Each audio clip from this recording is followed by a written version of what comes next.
এক নম্বর শিক্ষা, মানুষের মাঝে অনেক সুন্দর সুন্দর কথা প্রচলিত হয় যা মূলত তারা নবীদের কাছ থেকে পেয়েছে, তবে তারা তা জানে না। যেমন আপনি দেখবেন যে আমরা বলি যে বুড়ো বুড়িরা আগে যা বলতেন সত্য বলতেন, মানে আগের যুগের লোকেরা যা বলতেন সত্য বলতেন। এবং বলা হয় আমাদের মা দাদিরা তারা বলেন যে আগের লোকেরা তারা সত্য যুগ ছিল, সত্য কথা তারা বলতো। যুগ তো আর মিথ্যা হয় না, কিন্তু সত্যিই তারা ধরুন যতটুকু তারা পেয়েছিল শিক্ষাগুলো নবী রাসূলের কাছ থেকে পাওয়া শিক্ষা। কিন্তু আমরা তো এখন ধরুন এত পলিউশন সমাজে, এত ধরুন ফেব্রিকেটেড ধরুন যে একাডেমিক ইস্যু আমাদের সামনে তুলে ধরা হচ্ছে টেক্সট বুকের নামে, শিক্ষা সিলেবাসের নামে, পাঠ্য বইয়ের নামে, যেগুলো সব মিথ্যাচারী ভর্তি। সে কারণে আমরা এগুলো একেবারে হারিয়ে ফেলেছি। 2 নম্বর হচ্ছে এই হাদিসেও এর সমর্থন পাওয়া যায়, যেটি আমরা প্রথমে বললাম। 3 নম্বরে লজ্জাশীলতা নিকৃষ্ট কথা ও কাজ থেকে মানুষকে বিরত রাখে। সুবহানাল্লাহ।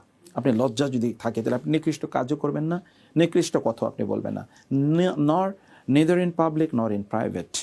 And fourthly, রুচিশীল ব্যক্তিরা যে কাজ করতে লজ্জাবোধ করে না সেগুলো করার অনুমতি আছে।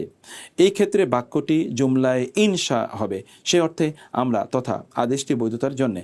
অর্থাৎ রুচিশীল ব্যক্তিরা যে কাজ করতে লজ্জাবোধ করে না সে কাজ করতে আপনি পারবেন। যে সকল ব্যক্তিরা মানে রুচিশীল, খুব দিনদার, খুব ভালো, খুবই আপনার চরিত্রবান, এই সকল লোকেরা যেই কাজগুলো করছে এই কাজগুলো আপনি করে নেবেন, তার মানে এগুলো ভালো কাজ।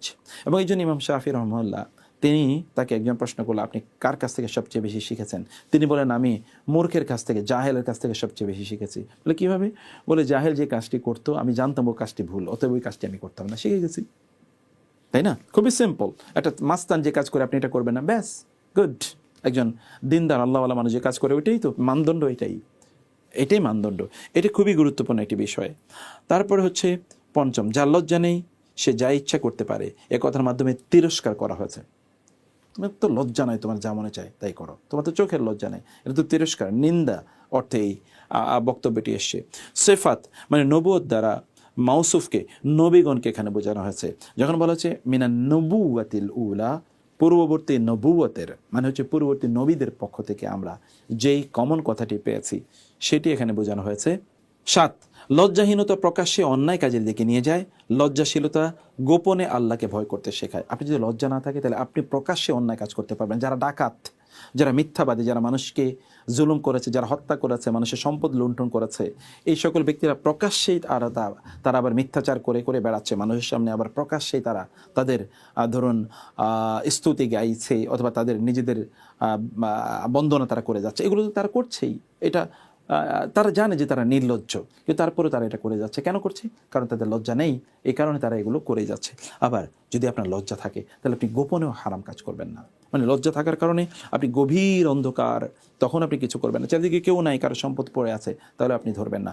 লজ্জাশীলতা আপনাকে বাঁচায় সকল জায়গায়, আর লজ্জাহীনতা এমনকি মানুষের সামনে থেকেও আপনাকে নির্লজ্জ করে দেয়। মানুষের সামনে থেকেও আপনি নির্লজ্জের মতো আচরণ করবেন।